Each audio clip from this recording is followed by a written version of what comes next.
Mixtape Addict. Mr. Addict, you bitch, I've been grinding. Yeah, it's King Flow, Mixtape Addict Reports, Shortkut edition. One more time, how it is, from France to the US. And today I'm with, artist, singer, BAJAN CHARM. How you doing? Hey, thank you for having me on. You make my heart beat with joy. Welcome into my world. Got me tripping like a little schoolgirl. You make my heart beat with joy. Know you got the papers. I can see the hatred. Fight the power. We fight the power by any means necessary. The struggle is real and we ain't never worry. All the blood, sweat, and tears gave us February. BAJAN CHARM coming from Boston, Massachusetts. Live and direct. We here, making the connections. And I gotta ask you, it's Mixtape Addict. So the first question, who is your all-time favorite DJ? All-time favorite. I don't know if I have an all-time favorite, but I like like DJ Clue. I like Yo, I'm on now, therefore you're ready rock. Compared to this fish scale bag of rocks to get me Bill Gates money, a little straight money. what DJ Khaled is doing out there, he's doing some really dope shit. So, those are like the two that come off to the top of my head just because. That's good that you talk about DJ Khaled because a lot of people don't really understand what he does, Oh, I love it what he's doing, and God did and all that. His stuff is dope. I was watching a video recently that he did with it looked like some folks in Africa, some music he was doing, and I was like, it was dope. We gotta sue DJ Khaled because a lot of people say that he don't make beats, he don't rap, but you gotta understand. He got a concept, it's called executive producing. You take the best beat maker here, the best singer here, the best rapper, then put them all together in a room. That's a job, So tell the people about you. How did you first started into music, and what made you want to take it seriously? Yeah. So, honestly, my family is a musical family. So shout out to Oxzilla out there. He's my cousin. He got me started. Right, so he needed some background singers on. He needed background vocals on a piece that he was working on, and I ended up working on the whole album with him. It's called Time, Tapped Into My Energy. So I got a lot of things that I was doing on there with him. You care about what's real. That's real though. Oh no. Hey, yo, Wavy, you in there, man? No. Care about what's real. K-Watts in the smoke. You care about what's real. Care about what's real. It's not for consumers. And that I got the bug, being in the studio, watching the creative process and so forth. And I said, yeah, I could do this. I want to work on my own project. So I started my own project a year ago. Don't have the name yet. It's going to be released out in April of this year is my target. It's all finished. It's now in the mastering, mixing, cleaning up mode and all that. I got 13 songs that I wrote, of which one of them you produced the beat for me. So we're going to talk about that a little bit later. And I like your style too. If you had 3 words to define your style, what could you say? I don't know if I do 3 words, it's got the R&B. It's eclectic. I like all different types of music. So that's the key, is that it's eclectic. You're going to hear me mix in, R&B, a little bit of go-go music for all of y'all. I went to school in DC, in the South, in Washington, DC, and go-go music is really big there. So I got some songs out there that got a little bit of go-go in it, got a little bit of hard hip-hop in it, got R&B. You got to tell the people in France and Europe, what's the go-go music about? Because, it's a typical American music. So explain to people what it is. Oh, let's see. So, I didn't grow up. I grew up in the North, and so go-go music isn't popular up here, but down south it is. And it's just got it's got a lot of congos and drum beat to it. So if you know that song, I don't know if y'all ever heard that song. It was on a Spike Lee movie called Doing the Butt. Hey, sexy, sexy. Ain't nothing wrong if you wanna do the butt all night long. And doing the butt.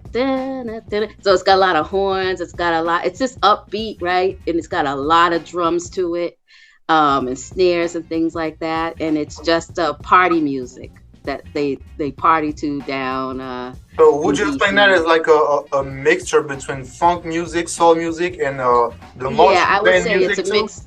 Yeah, so if you think of like James Brown music, like where he had a lot of the horns and the drums and things like that, it's a mix of kind of like funk music and band music, like like college band music, and you just party, like they have go-go dances and you just party to that music. It's real upbeat, Okay. has a lot of horns, has a lot of instrumentals in it, so yeah, it's dope. It's good to know about that because people in Europe, they don't really know about go-go music, and also like music from Louisiana, from Miami. They all have different names that I don't even remember. Yeah. Yup. So it's good to talk about that. Yeah, and so they could just go like YouTube, go-go music, like Chuck Brown and the Soul Searchers was a big go-go band, things like that. EU Freeze, Trouble Funk. Those are the groups that you can look up to find out more about go-go music. Okay. And have you ever worked with a band, or are you planning on doing it? Oh, I would love to. So I haven't really worked with a band at all in the past. So most of my stuff is I have a producer that I work with primarily, but I'm always looking out there for other folks that can help with building a beat. So I have he's also the engineer and producer of my beats. He goes by Young Flory. Okay. And he also goes by Floradomi. So like if you follow him on SoundCloud, he goes by Floradomi. Okay. But he does a lot of beats. And we work together. Like I'll sit with him and say, "This is what I want. This is the vibe that I want. This is what I'm hearing." And we'll take a whole session just to like create a beat. And then I'll tell him, "Okay, add some violins in here, or add this in here." So yeah. So I haven't really worked with bands, but that would be really dope to be able to do that. Yeah, especially with your talent, with your voice. Imagine you on stage, especially on stage, having a band with you, that'll be crazy. The only thing that I have done is because I am in a church choir as well too. So there's usually musicians playing live when we're at church. So that's about the most I've done. But it's dope because it's different type of vibes in church, because here in Europe, I'm telling you, if you go to church, you're not gonna find any gospel singers with keyboards and drums. Oh wow! Yo, we got a drummer, we got a bass player, we got a keyboard player, we got tambourines. Like we're doing the whole thing. So you told me you were dropping the album this spring, right? Yes. April, something like that. So you told me you had like 13 songs in it. Yeah, I think I got 13. I gotta go back and look because like we were just talking earlier, you do songs and then you forget you even had them, but then you gotta go back. Yeah. You might have 4 songs. Yep. And they're all written by me, like all the lyrics and everything, vocal arrangements and all that. That's important right there. Thanks for telling that, because there are a lot of singers they're only singers. They don't write the lyrics. They just sing what somebody else wrote. Mm-hmm. So, thanks for mentioning that. That's dope. That's your hip hop vibe. That's your hip hop style. You have that.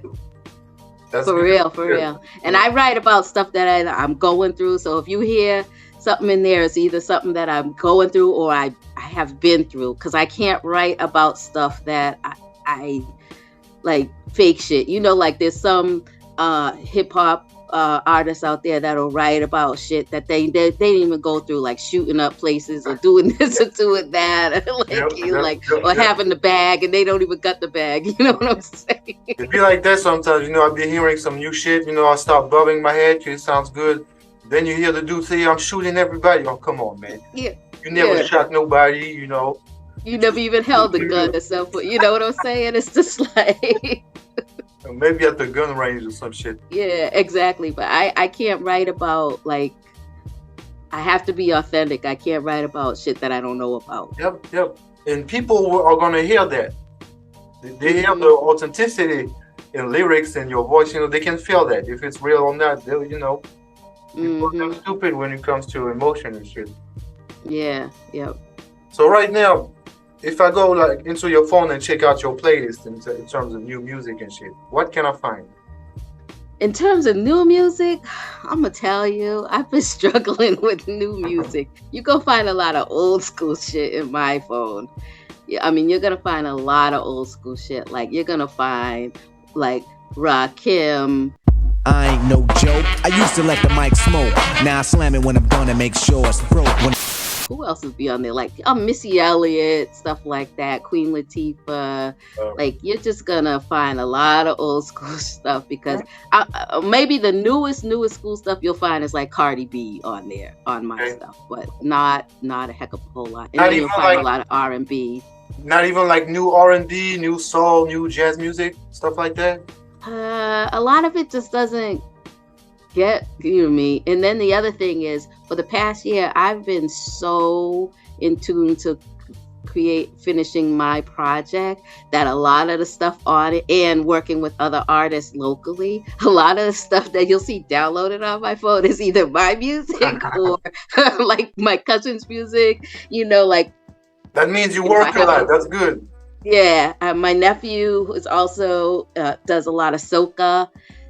He's going to be on my album. I got some of his music. So it's just like, I got stuff all over the place. So it goes back to that eclectic, like. Are you going to do a soca track in your album? No, that I haven't, maybe on my next project, but I don't have anything like that on my current. I do have stuff. I have like house music sounds. Okay. So that's another thing that I love. So I have some things that are like house music, some things that are old school, like Rick James, Mary Jane Girls. Like, I don't know if you follow that, but I got some stuff that sounds like Mary Jane Girls on there. Where my nephew, he's got a verse in there where he's rapping, but he does like reggae, like he's got that nice reggae, you know, kind of sound to it. So that's dope. You know, when you're able to mix different sounds, you know, different vibes, and create something new. That was my whole goal on this project, is to take maybe some old school and some new school or different genres and mix them together and make them like work, and they vibe together so well. Like, I'm really proud of what, you know, how this whole project is coming together. Because it's just going to be something completely special and different. It's because you have the right hair, you know, for picking beats, you know, working with the right people, you know, that's really important right there. And that was my whole goal, like, because I don't know what, like, I was sitting around talking to family members and friends and saying, you know, like, the music scene, you know, for a while was just like sounding like the same thing, you know, like that auto-tune and all that. And I just was like, I want something different. Like, can we bring back real music? You know what I'm saying? So that's kind of like my my goal. What I was trying to accomplish is like to bring back some real music and not just like all that auto tune and you know, everything sounding the same. Yeah. You want to know my opinion about that? It's a tough opinion, I'm telling you. Yeah. To me, the only person in the world that sounds good with auto-tune is T-Pain. Oh, I know, and he's the one that created it, right? Yeah. Didn't he create the whole? Because he was creative with it. It was not only just doing a lead verse with auto-tune, he was adding harmonies on top of it, you know, using it as an instrument. Yep. And he could, and the thing is, he could sing. He doesn't need auto-tune because, like, I've heard his voice. Like, I'm like, he has an awesome voice, you know. So a really different voice, you know. He had his own stuff to it. But yeah, the only one to me is some people will say Lil Wayne, but I don't fuck with Lil Wayne when he does that, you know. Yeah. He started going a little too weird with his stuff. Like, I liked earlier Lil Wayne. I don't like the more recent Lil Wayne. When he went left, you remember when he went left and he started like going on stage with a guitar, you know, thinking it was a rock star or some shit. And I was just like, nah, he's gone. It's just not him, you know. We wanted the Lil Wayne with bars, you know, the DJ drama dedication Wayne, you know what I'm saying? Yep, exactly. But I have to say my all-time favorite, like, top 2 MCs gotta be Nas. I just love Nas. I'll never get sick of Nas. Yep. He's like my favorite. Have you heard the new stuff? Have you heard the new stuff that he did, the last album? Not everything on it, but some of this, and I loved it, what I heard. Yep. And I love Rakim, like I'll never get sick of him. That's your favorite MC? Yeah. Okay. Just because, like, when he came out in the cut, he was just rapping like no other, like, MC. You know what I'm saying? Like, he was just rapping over jazz. Yeah. His style and his timing was just changed everything. He changed everything. He did. He created the rap flow that we know now. You know? Yeah. Because back in the days, being the 70s, 80s, you know, they were like the Sugar Ray Gang type rap, you know? Right, like hip hop. Yeah. Hip, you know. Don't stop. Like, that was just like everybody was doing that style. And then he just came out with something that was just. Yep. I don't know who did it first, him or Big Daddy Kane, but those two, you know, they changed the whole thing, you know? Yeah, Big Daddy Kane is another one that I love, you know? And I love to see, like, I see videos online of Big Daddy Kane, like, in 2022, still rocking the fuck out of stages, you know, crazy, you know. It's dope to see that. It's really dope.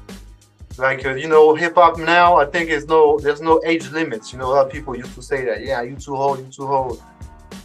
It's not the case now. You know, when you see that, you see Rakim on stage too, kicking shit like crazy. Big Daddy Kane, you know, KRS-One as well is still doing his thing, you know. Yep, for sure. So I love KRS-One. That's another one too. Shout out to KRS-One. He's another one that changed the rap game. And then on the female side, I think Missy Eliott really, like, changed the game a lot too. I got a cute face, chubby waist, thick legs in shape, rump shaking both ways, make you do a double take. For female MCs, because she just was just very artistic and, like, just came up, like, she didn't have to say a lot, but she just had this vibe that was so cool. Yeah. And her videos were always dope. The videos were crazy, very creative, you know. Yep. And one female MC that I love personally, my favorite is MC Light. Oh yes, mine too. I had that on my list. Because I was like, I know I'm gonna forget names, but MC Light has always been one of my top as well too. Yeah, you know, the way she flows and her voice, you know, it's very unique. Nobody sounds like her. Nobody sounds like her. You could tell her if she just, you know, if you didn't have a picture of her, you just heard her voice, you know that's MC Light. Yeah. And do you listen to any like new female MCs? I mean, I listen to Cardi. Yeah, I listen to Cardi. I don't, you know, there's some things that I like about Megan Thee Stallion, but a lot of these new ones like Vado and Ice Spice or whatever and Glorilla, I'm just not into them at all. Yeah. I'm sorry. I don't even understand what the hell they're saying half the time. Yeah, do you know? I don't see it. I don't see what the, you know. And my daughter's like, "Oh my, you're just hating," and I'm like, "Nah, I'm not hating." Well, one thing I don't really like about female MCs now is that they talk about their body and they talk about sex all the time. Absolutely. That's the thing. It's like, I'm like, there's more to it than that. And then, okay, when that goes, what are you going to be talking about? Like, how many times can you rap about that, you know? It's like Nicki Minaj, for example. I get tired of hearing that shit. Every time she start rapping, she start talking about her pussy. Like, damn. Nah, man. We and I used to like Nicki back in the day, like when she first came out. You know, I thought she was dope. She had a different style, but for me, Lil Kim is always gonna be my, you know. Yep. She was the one that started it from all, and if you ask me, Nicki bit off a lot of her style. She calling herself the Barbie. Nicki, I mean, you know, called herself the Barbie, Black Barbie, way before. Yeah, you know, Nicki did. People gotta pay dues, you know. Yeah. Yep. So I mean, Little Kim, she went and she, you know, did all that surgery and stuff, which kind of messed herself up. But in terms of like what she did in the game. Oh yeah, legendary. Yeah. If you could like, if you had like a female MC that you could choose to put on your album, who would that be? Right now? I would go for all the old school. You gotta pick one. Pick one? Oh my gosh. I think me and Lil Kim would actually sound dope together. But cause MC Light's like hard. I'm not hard like that. So if you want to talk about blending, like I think me and Lil Kim would sound real dope together, you know. I come from Bed-Stuy, but you can see the two of they gon' die. Gotta keep the ratchet close by. Someone murdered, nobody seen, nobody heard it. Just another funeral service. So after your album, what's coming for you? Like, what are your plans? After the album, it's gonna be on to the next. Like, in fact, I'm already writing stuff for the next project. You know, it's like it just never stops. You know, and I'm gonna, of course, keep promoting, just really promote the hell out of that album and try to get some shows going and things like that. In fact, I was supposed to be in a show on the 6th, actually tomorrow, but I had to pull out because my mind's not in the right place. Over the holiday, like my nephew passed away, and you know, I just was like, I need to be able to bring my like full self, like, you know, up here, and I just don't know if I could like get out there right now. That was gonna be like my first show too, so it was like my first live show. Maybe you can use that energy, you know, and turn it into something good, something crazy, you know. My condolences, you know.